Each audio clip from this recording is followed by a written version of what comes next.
जय जगन्नाथ नमस्कार।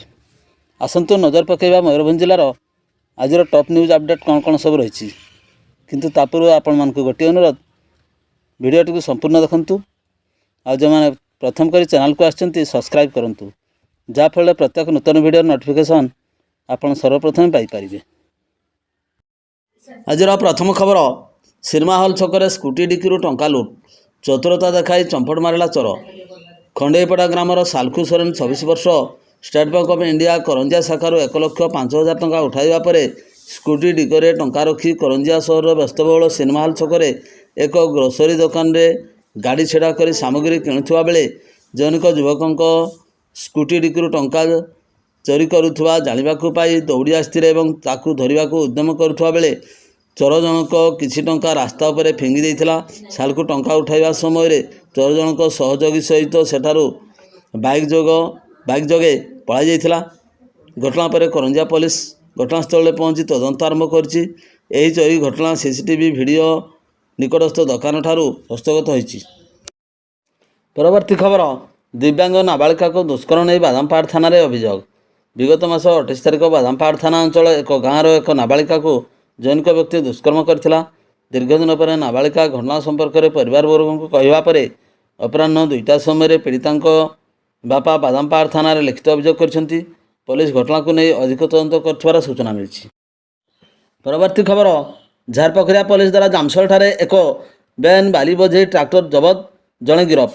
मंगलवार अपराह्न 4टा समय एक ट्रैक्टर बेआईन बाली बोझे कर जाउथबा समय झारपखरिया पुलिस कौन सूत्रर खबर पाई झारपखरिया थाना अंतर्गत जामसोल ठारे एक बेआईन बाली बोझे ट्रैक्टर जबत करने सहित चालक को गिरफ करथिले। तेबे मंगलवार झारपखरिया थाना रे केस नंबर 147/24 मामला रुजु करी घटनार अधिक तदंत जारी रखिबार सूचना मिली। परवर्ती खबर भत्ता न पाई 4 घंटार अधिक मोरडा ब्लॉक सेक्शन कार्यालय रे बसिले 5 वृद्धा एवं वृद्ध। मोरडा ब्लॉक अधीन जुआली भंगा पंचायतर भत्ता पाइबारे हिताधिकारी माने असुविधार सम्मुखीन होतार अभियोग होइछि। घटना मुताबक अपराह्न 2टा समय भत्ता सेक्शन ब्लॉक कार्यालय बारंडारे 5 जन वृद्ध वृद्धा हिताधिकारी दीर्घ 4 घंटा धरी बसी रही। घटना बाबद पचारिबार जनापड़ा जे उक्त पंचायत रे पूर्णचंद्रपुर एवं बलदन्दुशल ग्रामर रूपसी नायक नंदिया मल्लिक कुंज भक्ता पूर्णचंद्र भक्ता महेश्वर महंत इंदिरा गांधी पेंशन योजन अंतर्भुक्त थिबारु सेमानंक बैंक अकाउंट को भत्ता टंका आछि। तेबे शारीरिक असुस्थता जगु सेमाने बैंक को जाई टंका उठाई पारुनांती फल बाध्य होई एपरी परिस्थिति उपजिथिबा जनापड़ी। तेबे सरपंच सुशांत सिंह एही समस्त को भत्ता सेक्शन अफिसर को साक्षात कराइथिबा सूचना मिली। परवर्ती खबर बेतरणी थाना सुरेडी पंचायत अधीन चाकंडापदा ग्राम में जैनिक व्यक्तिंकर सोमवार अपराह्न 2टा समय अंशुघात जनित मृत्यु होइथिबार परिवार वर्ग अभियोग क्रमे मामला रुजु करी शव व्यवच्छेद कला बेतनडी पुलिस। मृतक जनक होउछंती चाकंडापदा ग्रामर 55 वर्षीय गुरुप्रसाद महंत। परिवार लोकंक सूचना मुताबक गुरुप्रसाद रंधन गैस सिलेंडर फिलिंग करने को बारिपदा देवेंद्रपुर जाइथिला बेले सेठारु प्रचंड खरा एवं गुलुगुली मध्य फेरी अपराह्न 1:30 घरे पहुँची। तेबे घरे पहुँचा मात्र गुरुप्रसाद को चारिआडे अंधार देखा सहित सेहिटारे टली पड़ते। घर लोके गुरुप्रसाद को उद्धार कर बारिपदा मुख्य डाक्तरखाना भर्ती करथिले सुधा सेठारे कार्यरत डाक्तर तांको मृत घोषणा करछंती। एने स्त्री जयंती महंत एतला क्रमे कृष्णचंद्रपुर फांडी अधिकारी एसआई सुतार कुमार महंत 21 नंबर एक मामला रुजु करने सहित शव व्यवच्छेद पर मृतदेह को परिवार वर्ग को हस्तांतरित करछंती। परवर्ती खबर तुलेश्वर ग्राम में दकान घर आजबेस्टर घर भंगारुजा एवं अश्लील भाषा गाड़ीगुलज एवं हत्या धमक अभियोग मामला रुजु करी तदंत आरंभ कला बेतनडी पुलिस। एतलाकारी तुलेश्वर ग्रामर सुजित महंत अभियोग मुताबक तुलेश्वर ठारे पुराणा विदेशी मद काउंटर पाखरे तांकर एक पुराणा दुकान थिबा बेले दुकान को लगी प्रसन्न महंत पुओ कान्हू महंतर एक ग्यारेज अच्छी। कान्हू सुजितर पुराणा दुकान को आजबेस्टर भांगिबारु यार प्रतिवाद करथिले। सुजित प्रतिवाद करिबारु कान्हू उत्तक्त होई दुकान घर भांगिबाकू धमक देवा सहित निआं लगाई देव बोली मध्य कहिथिबा सुजित एतलारे दर्शाइछंती। ଏଥିସହିତ ଅଶ୍ଳୀଳ ଭାଷାରେ ଗାଳିଗୁଲଜ ସାଙ୍ଗକୁ ହତ୍ୟା ଧମକ ମଧ୍ୟ କାହ୍ନୁ ଦେଇଥିବା ନେଇ ସୁଜିତ ଏତଲାରେ ଦର୍ଶାଇଛନ୍ତି। ସୁଜିତଙ୍କ ଏତଲାକୁ ଆଧାର କରି ପୁଲିସ 195ରେ ମାମଲା ରୁଜୁ କରି ତଦନ୍ତ ଆରମ୍ଭ କରିଛି। ପରବର୍ତ୍ତୀ ଖବର, ଶିଶୁ ଶ୍ରମିକ ମୁକ୍ତ କରିବା ପାଇଁ ଜିଲ୍ଲାପାଳ କାର୍ଯ୍ୟାଳୟଠାରେ ଗଡ଼ିଲା ଶିଶୁ ଶ୍ରମିକ ନିରାକରଣ ସଚେତନତା ରଥ। ଶିଶୁ ଶ୍ରମିକ ମୁକ୍ତ କରିବା ପାଇଁ ଓଡ଼ିଶା ସରକାରଙ୍କ ଅଭିମୁଖ ପରିପ୍ରେକ୍ଷୀରେ ଜିଲ୍ଲା ପ୍ରଶାସନ ପକ୍ଷରୁ ବାରିପଦାସ୍ଥ ଜିଲ୍ଲାପାଳଙ୍କ କାର୍ଯ୍ୟାଳୟଠାରେ ମଙ୍ଗଳବାର ସକାଳ 9:30 ସମୟରେ ସଚେତନତା ରଥ ଉଦ୍ଘାଟିତ ହୋଇଯାଇଛି। ଅତିରିକ୍ତ ଜିଲ୍ଲାପାଳ ଉପସ୍ଥିତ ରହି ସବୁଜ ପତାକା ଦେଖାଇ ରଥକୁ ଶୁଭାରମ୍ଭ କରିଛନ୍ତି। ଉକ୍ତ କାର୍ଯ୍ୟକ୍ରମରେ ଜିଲ୍ଲା ଶ୍ରମ ଅଧିକାରୀ ଅନନ୍ତ ପଦ୍ମନାଭ ମହାମାନସୀ ସମେତ ଜିଲ୍ଲା ପ୍ରଶାସନର ଅନ୍ୟାନ୍ୟ ଅଧିକାରୀମାନେ ଉପସ୍ଥିତ ଥିଲେ।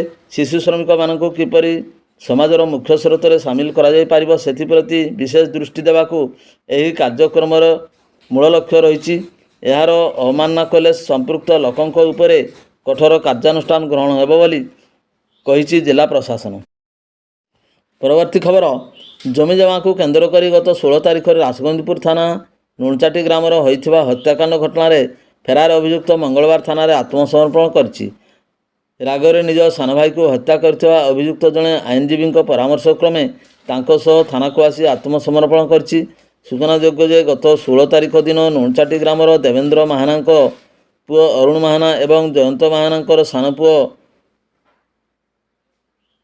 ଜୟନ୍ତ ମାହାନା ଓରଫ ଟୁଲୁ ମଧ୍ୟରେ ଜମିଜମାକୁ ନେଇ ଗଣ୍ଡଗୋଳ ଘଟିଥିଲା। ଏଥିରେ ରାଗିଯାଇ ଅରୁଣ ମାହାନା ଘରେ ଥିବା ଖଣ୍ଡାରେ ସାନ ଭାଇ ଟୁଲୁକୁ ଅତି ନୃଶଂସ ଭାବେ ହତ୍ୟା କରିଥିଲା। ହତ୍ୟା କରିବା ପରେ ଅଭିଯୁକ୍ତ ଅରୁଣ ଘଟଣାସ୍ଥଳରୁ ହତ୍ୟାରେ ବ୍ୟବହୃତ ଖଣ୍ଡା ନେଇ ବାଇକ୍ ଯୋଗେ ଫେରାର ହୋଇଯାଇଥିଲା। ଘଟଣା ଦିନଠାରୁ ପୁଲିସ ପକ୍ଷରୁ ହତ୍ୟା ଅଭିଯୁକ୍ତକୁ ଧରିବା ପାଇଁ ବିଭିନ୍ନ ସ୍ଥାନରେ ଚଢ଼ାଉ ଜାରି ରଖିଥିଲେ ହେଁ ଧରିବାରେ ସଫଳ ହୋଇପାରିନଥିଲେ। ପରବର୍ତ୍ତୀ ଖବର, ମୟୂରଭଞ୍ଜ ଜିଲ୍ଲା ଠାକୁରମୁଣ୍ଡା ଥାନା ତାରାମରା ପଞ୍ଚାୟତ ଅନ୍ତର୍ଗତ ଗୋବରଜଡ଼ା ଗ୍ରାମରେ ଉପରବେଳା ପୋଖରୀରେ ବୁଡ଼ି ଜଣେ 7 ବର୍ଷର ବାଳିକାଙ୍କର ମୃତ୍ୟୁ ଘଟିଛି। ମୃତ ବାଳିକା ଜଣକ ହେଉଛନ୍ତି ସେହି ଗାଁର ଜଗନ୍ନାଥ ମୁର୍ମୁଙ୍କ ସାନ ଝିଅ ଝୁନୁ।